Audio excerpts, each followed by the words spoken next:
Good morning, students. How are you all? I hope you all are keeping well and staying healthy. Students, in today's video class, we are going to cover up one of the most important and crucial chapters in grammar, clauses.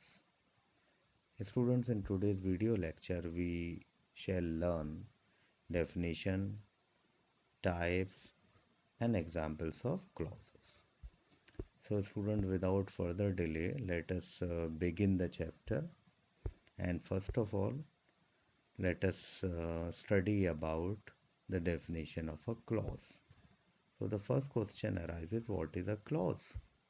Students, a clause is a group of words having a subject and a finite verb.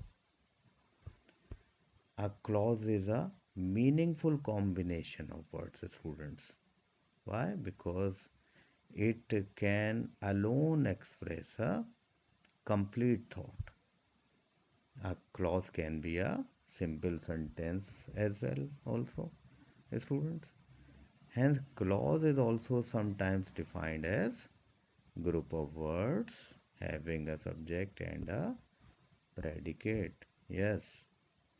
Or in other words, we can say, students, a clause is a single sentence within a larger sentence made of two or more than two clauses which are joined by a suitable conjunction. Or we can say, student, that a clause is a part of a larger sentence, and this larger sentence may have two or more than two clauses. So let us study these sentences.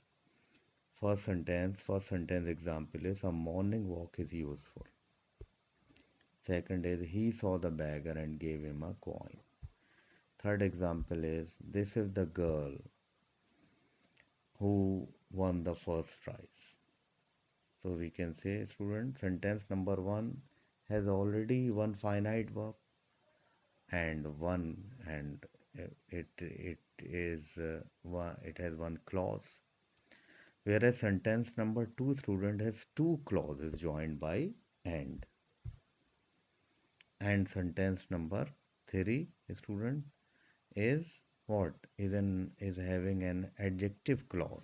This is the girl, first clause, and the girl won the first prize is the second clause only.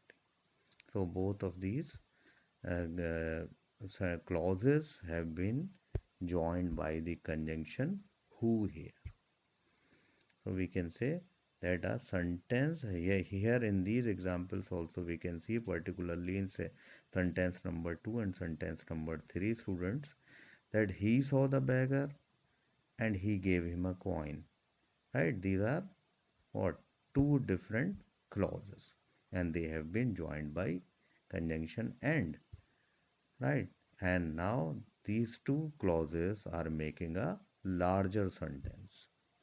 In the same manner, in sentence number 3 also, first clause is, this is the girl, second clause is, the girl won the first prize, and both of these clauses have been joined by the conjunction who. So now let us students learn the types of clauses. How many types of clauses are there? So student, basically there are two kinds of clauses. First is principal clause or main clause or independent clause, you can say. And second is called either you can call dependent clause or subordinate clause. Right? So basically these two types of clauses are there. So first is main clause or principal clause or independent clause. So what is a principal clause or a main clause? The student, this principal clause is the most important clause in the sentence. It is also called the independent clause, and a student, it does not depend on any clause for its meaning. Hence it is called main clause. A main clause is a clause that contains a subject and an object, and they make sense on their own only. Their meaning is complete. Their meaning is not incomplete. right? For example, I like ice cream is a simple sentence made of a main clause. So here, student, we can say I like ice cream and I like chocolate. This whole one, I like ice cream and I like chocolate, is a compound sentence made up of two main clauses. Which two main clauses? First is I like ice cream. Second is I like chocolate. So the two main clauses are joined by which conjunction? And conjunction. So the whole this combination of these two clauses, which are independent clauses, is a sentence only, right? So here we can see these are two independent clauses. Why independent clauses? Because the both of these clauses are making their meanings on their own. Their meaning is not dependent on another clause for its completion, right? Student, another type of clause is called subordinate clause or dependent clause. What is subordinate clause? Why it is called dependent clause? Because its meaning is incomplete unless and until we supply an independent clause with it to make its meaning complete. That is why it is called subordinate clause or dependent clause. So student, we can say that a subordinate clause contains a subject and a verb, but it depends on the main clause for making sense, as it does not make complete sense on its own. Yes. Example you can see here, students. I will go to the market if you come with me. Is a complex sentence. What is the main clause in it? I will go to the market. And what is subordinate clause in it? If you come with me. So the main clause, I will go to the market, makes complete sense. But what is subordinate clause? If you come with me, does not make complete sense on its own. And that is why it is depending on the main clause for its complete meaning. So I hope you are understanding it. Subordinate clause, beta, is a clause whose meaning is incomplete unless and until we put an independent clause with it. Right? So this is subordinate clause. So what we have seen that clauses are of two types: independent clause and dependent clause. Independent clause or main clause or principal clause is complete in its own.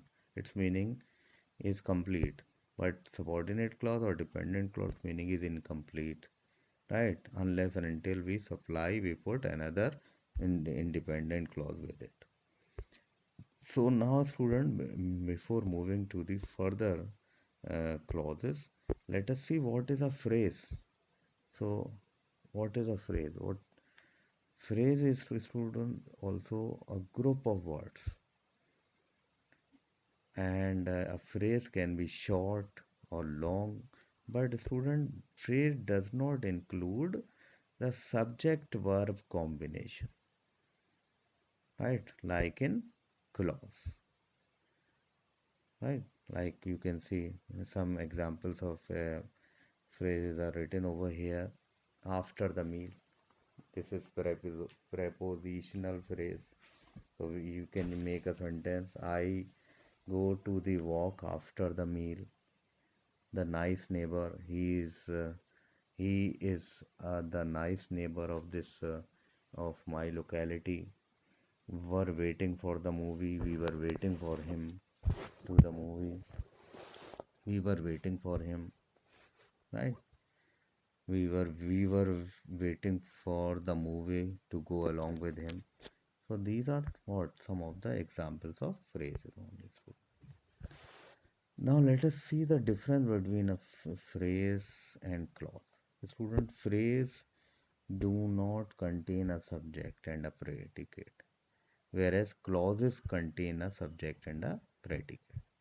Phrases cannot convey a complete thought.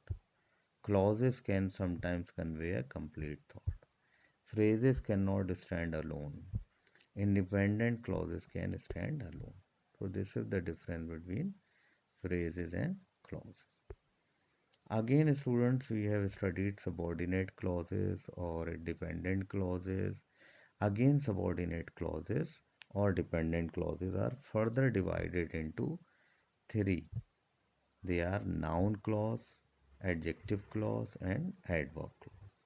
We will cover up all these clauses in our next video. So hope you have understood it. What is a clause? What is the definition of a clause? What are types of clauses? What is a principal clause? What is the dependent clause? What is a phrase? And what is the difference between a phrase and a clause? So thank you. Hope you have understood it. Thank you very much.